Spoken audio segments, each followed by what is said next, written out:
ケマブレイブズ So first, congratulations on you making the quarterfinals. How do you keep your sanity during the game three and four, which is pretty much unwinnable? Yeah, I mean, it's hard because I kind of had to use the bathroom, so I kind of wanted to finish kind of quickly. But yeah, I mean, I'm used to playing long games. I practice Warrior against this lineup, and I know that the games go very long. And you know, before the match, I just sat there staring at his decks, memorizing all of his cards, so that when I'm in the game, I can like figure out what he has left in his deck. And I basically, you know, when you're playing Warrior against his lineup, you have to play. Usually hit fatigue, so you have to play throughout his entire deck. So it's like you're really playing against his entire deck, not really just his hand, because Warrior can't kill him that quickly. So it's mostly just about like, you know, whittling down his resources. Yeah, the 100 you mentioned in Game 3, that was a little bit tough because I had the option of BGH the Undertaker, but if I did that, he was extremely likely to draw Mechanical Whale for Oblivitron, and if that happened, then I had to do a premature brawl, and I didn't want to do that, so I just decided to take 15 and just go for a giant Divine Shield Taunt heal and just hope he didn't have a second Spider Bomb or Deadly Shot, and then I could brawl after that. So. It's not just unconventional play of sound the bell in your minion surprised you. Of what?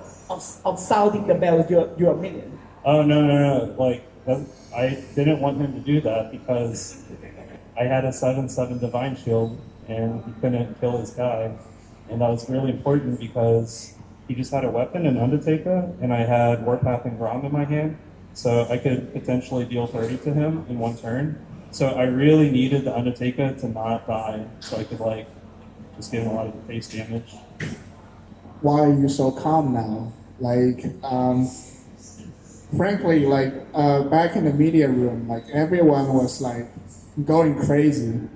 I mean, the two brawls. Yeah. No, I mean, I'm still just like my head's still in the game, you know? Even though the game's over, I still feel like I'm analyzing it. But yeah, I'll definitely like celebrate tonight. I'm just kind of like in disbelief because I wasn't feeling that great after Game 4. So yeah, no, but I'm definitely excited. Like internally, I'm thrilled, but externally, I don't really show it.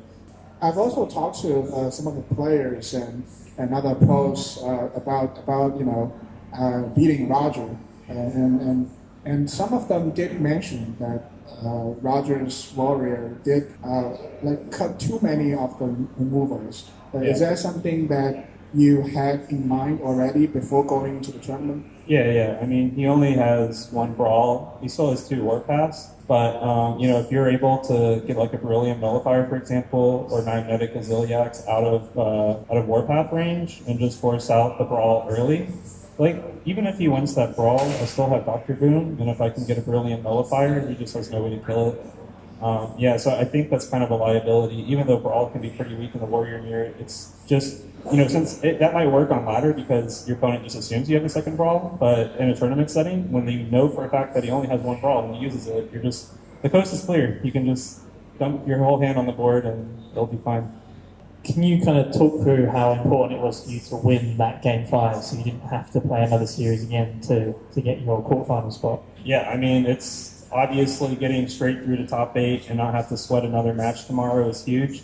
But also the time restraints and the time I have available is extremely important because I can spend tomorrow prepping against other players who are going to be in top 8 and potential other opponents. Whereas people that are going to have to play elimination matches tomorrow are more focused about their matches tomorrow, and they're not going to have time after the matches to prep against me. So that gives me an edge going into Saturday. It also gives me an opportunity to relax and kind of decompress.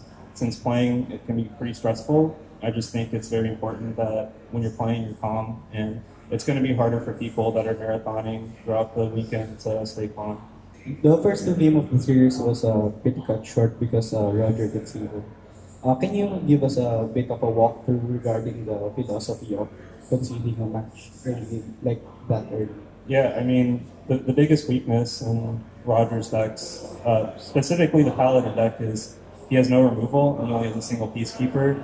And that game kind of came down to if he had coined true silver or not. And he actually was shaking his head as soon as I played the hinge clan thug and backstabbed the prelate, which I think gave too much information away about his hand. Because one, it meant he didn't have true silver in his hand, and two, it meant he had blessing of kings in his hand. I'm pretty sure. I don't actually know for sure, but I think that's why he's disappointed to see the backstab. Yeah, after the hinge clan Liz, all is only out as peacekeeper. But if I just keep playing a bunch of 3/3s on board, it's not like he has shrink rate. He doesn't have consecration. He has Mechano Egg plus like taunt, but I also have sap in my deck and also have a lot of direct damage. So it's really hard for his paladin to answer board. And then similarly with Hunter, his only removal is just like Deadly Shot and Spring Call, so he can handle a bunch of small stuff. And Deadly Shot can handle like one big thing, but if you don't have it, like for example, when I had the Mountain Giant, then it's really bad. And even if you do have it, I can just like keep presenting more and more threats every turn, and eventually the Hunter's not going to have it. So I think those are like the two biggest weaknesses: locker removal. According to some analysis, whoever gets out this group stands a very good chance of making the grand final. So how confident are you of winning the whole thing? Everyone's a great player. I feel good about lineup-wise. Like, I think my lineup's good against Shaman, and a lot of players brought Shaman. I think Zoo's a pretty weak deck. I think it's like statistically like 50-50 against me, but in practice, Zoo just kind of feels weak and it feels exploitable. And it's usually the person that's playing in Zoo has all the options, whereas the Zoo player doesn't really. They feel like they don't have as many options. So I'd much rather be playing in Zoo than playing Zoo in this tournament. So I feel pretty good. Shaman and Zoo are like both pretty popular. So who actually worry you the most in this tournament? Who was worried the most? Roger. Yeah, so it's nice to get him out of the way. I think that besides, I really like Hunter and Mage, and so I think me, Yu Yang, Viper, and Bunny Hopper all have very good lineups for this tournament. And it was also unfortunate to play against Viper round one because I think he had a better than average lineup. And I guess going to top 8, I don't want to play against Roger and I don't want to play against Bunny Hopper. Earlier at Jacin's press conference, he said that he has a higher chance of winning against you compared to Roger. Do you have a comment about that? I have no idea why he thinks that.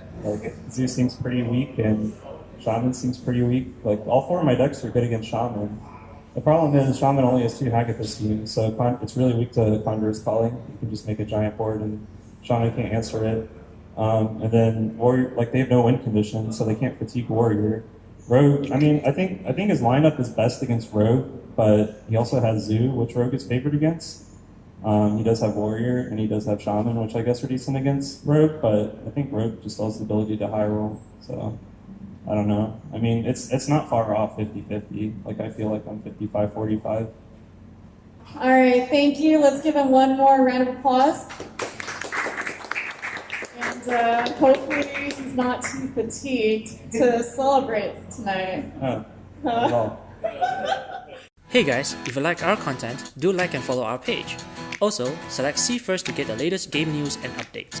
Don't forget to subscribe to our YouTube channel and select on the notify button to get notified to our latest gameplay trailers. Don't miss out!